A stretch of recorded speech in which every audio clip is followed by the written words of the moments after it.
আসসালামু আলাইকুম সুপ্রিয় ভিউয়ার্স, আজকে অনেক পুরনো একটা জিনিস দেখাচ্ছি আপনাদেরকে।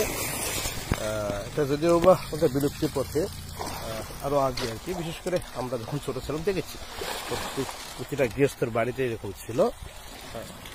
এটাকে কি বলে কাকা, নাম কি কয়? জাত। ও, জাত করে কয় না, জাত আর কি আমাদের এলাকায়। হ্যাঁ, আমাদের কয়েক জেলার কালায় তারা আঞ্চলিক ভাষায় জাত বলা হয়েছে। তো জাত, চিনি এসব যে আসলে পুকুর থেকে, ডোবা থেকে, নর্দমা থেকে পানি তোলা হতো।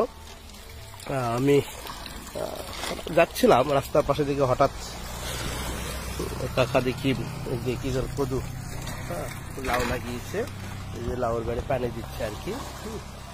তো দেখে থামলাম, দেখি অনেকে, বিশেষ করে ছোট বাচ্চারা, আমার বাচ্চাই দেখে নেয়। আমার বাচ্চাকে একটা গল্প শুনেছে, চেনে না, কিছুতেই চেনে না, ছবি দেখায়। তো এই যে প্র্যাকটিক্যালি একটু দেখাচ্ছে, আসলে ইউটিউবেও দেখা যায়, কিন্তু তার সাথে ন্যাচারাল, বাচ্চারা দেখে খুশি হবে।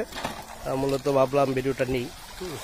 পানি ওঠে, অনেক বেশি পানি ওঠে, প্রচুর পানি ওঠে। দেখছেন তো পানির স্রোত, দেখছেন তো পানির স্রোত একেবারে ভরে উপচে উঠেছে আর কি। এটার সিস্টেমটাই তো জাত, জাতের ধরনটা হচ্ছে এইরকম। দেখছেন না, কিন্তু এটা পুরনো হয়ে গেছে, অনেক বয়স হয়ে গেছে এটার। এই যে কাকা, এই যে কাকা পা দিয়ে চাপ দিয়ে, হ্যাঁ, পানি ভরাবে, ভরে এই যে নিয়ে আসবে। এই পাশে যে একটা ওজন দিতে হয় এখানে, এই বাড়ির ওজন দিতে হয়। দেখেন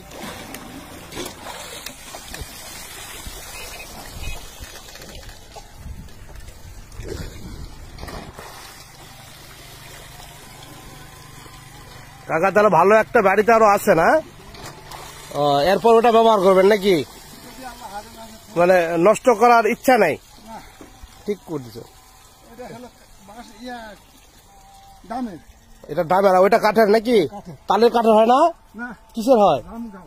জাম গাছ। ও, কাঠের আছে না? বিশাল ব্যাপার।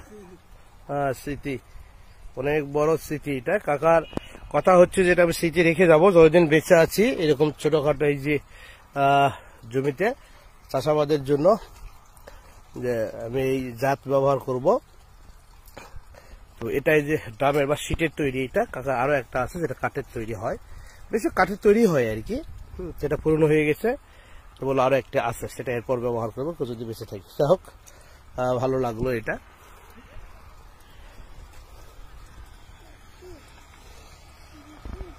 ঠিক আছে, প্রিয় দর্শক, দেখলেন।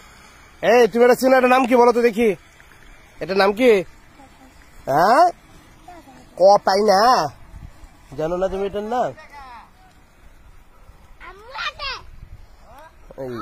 ঠিক আছে, প্রিয় দর্শক, ভালো থাকেন। আসসালামু আলাইকুম।